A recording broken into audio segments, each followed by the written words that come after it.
Bon, je descends à la manif et je me suis équipé en conséquence.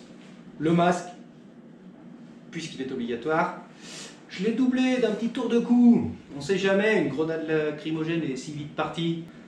La petite casquette colombienne par solidarité, je pense que les drapeaux ou même les maillots de la sélection nationale de football vont être de sortie.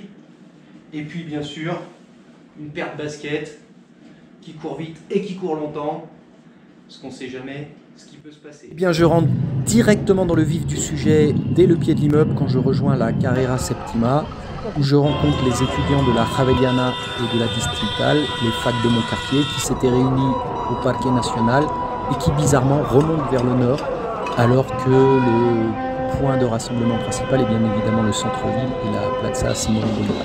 Tu constates donc que c'est joyeux et pacifiste, instruments de musique, déguisements, banderoles, slogans, des gens qui dansent, des gens qui chantent, des gens qui filment, des gens qui poussent leur vélo. Vraiment, pour l'instant, on est loin des images que tu as pu voir sur les télévisions du monde entier. La police est là, tu peux le constater, sur la droite, mais pour l'instant, aucun signe de nervosité. Tu vois même un policier qui frappe le rythme des chants des manifestants. La presse fait son travail, tout en se tenant visiblement assez loin du cortège. Dans la partie piétonne de la Septima, je suis un peu entre les différents groupes. Je vois passer le M19, un ex-groupe guérillero, étrange, les syndicats et je découvre les observateurs internationaux. Je traverse ensuite la foule un petit peu plus dense qui chante des slogans. Resistencia, tu comprends, carajo, je préfère ne pas traduire.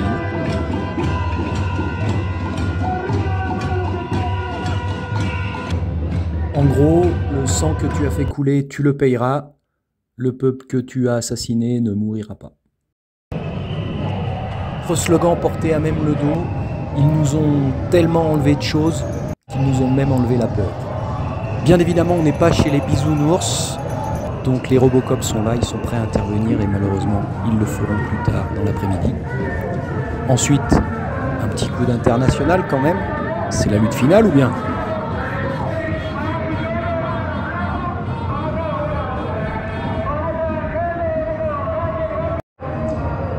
Et puis j'atteins la Plaza Bolívar, ça se densifie, je me ferai un petit chemin pour aller observer. Pour l'instant, elle n'est pas complètement pleine, mais les gens arrivent petit à petit.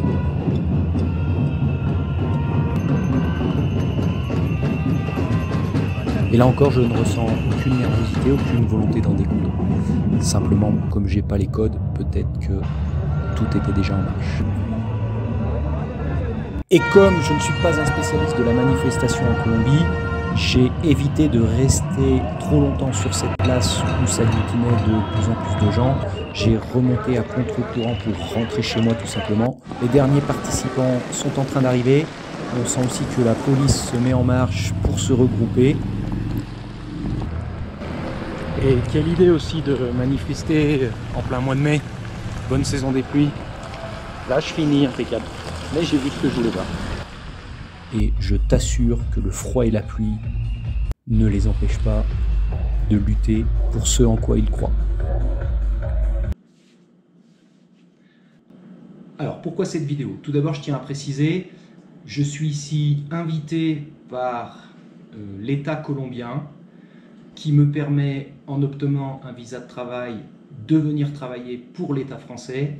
Je dois donc absolument ne pas prendre parti, garder une certaine neutralité par rapport aux événements du pays.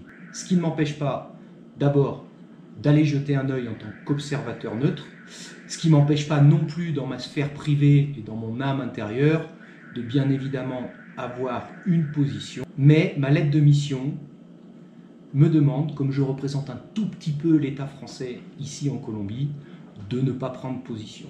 C'est quelque chose que je respecte énormément. Peut-être tu ne seras pas d'accord avec ma position, mais je le répète, dans mon fort intérieur, j'ai bien évidemment mon avis sur la question et mes préférences, mais je vais respecter cette neutralité, comme je l'ai respecté dans des heures sombres dans d'autres pays.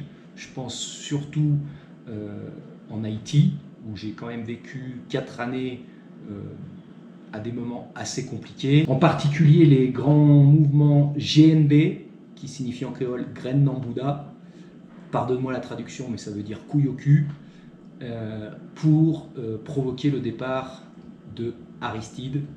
Voilà. Alors, je tenais à faire cette vidéo principalement pour te montrer, mais c'est bien normal, que tu as dû observer ici et là des images très très fortes et très très violentes de manifs qui dégénèrent.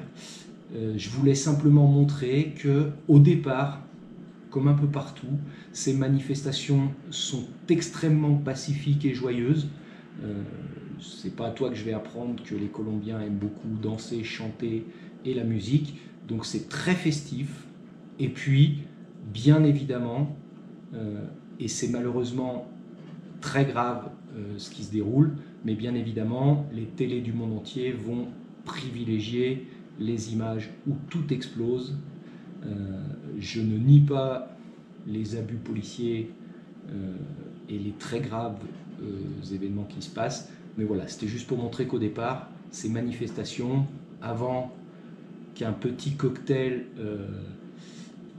issu d'une répression policière un petit peu dure, et je mâche mes mots, et puis aussi, comme partout, des manifestants qui sont venus en découdre, casser des symboles du capitalisme, ça peut être des banques, des supermarchés, simplement parfois piller, ou également venir casser du flic. Donc ces encapuchonnés, comme je pourrais traduire, je ne sais pas si ça existe en français, mais c'est la traduction de encapuchados, dont on sent bien qu'ils arrivent équipés, et quand l'équilibre entre les gens, les étudiants, les travailleurs, les syndicats venus manifester pacifiquement commencent à rentrer chez eux en fin d'après-midi, là, généralement, va se dérouler des affrontements, et ces affrontements sont extrêmement violents, extrêmement meurtriers comme tu les as vus, tout simplement parce que, en effet, il y a une partie de la classe dirigeante, de droite, voire ultra-droite, qui n'attend qu'une chose, c'est que la police fasse son travail. Et autant te dire qu'au vu des images, certains membres des forces gouvernementales font extrêmement bien leur travail, et je pourrais même dire surpassent leur mission première. Voilà, donc c'était juste pour montrer un petit peu que moi j'ai pu descendre à la manifestation, que j'ai trouvé ça très festif, très joyeux, malgré l'orage, mais que bien évidemment les images que tu vois toi sur tes télés sont aussi la réalité. Mais comme on ne voit pas assez la partie festive, la partie pacifiste, voilà mon petit témoignage. Et je te laisse sur cette petite citation vue dans la rue de Jorge Gaitán. Il faudrait que les riches soient un peu moins riches et les pauvres soient un peu moins pauvres.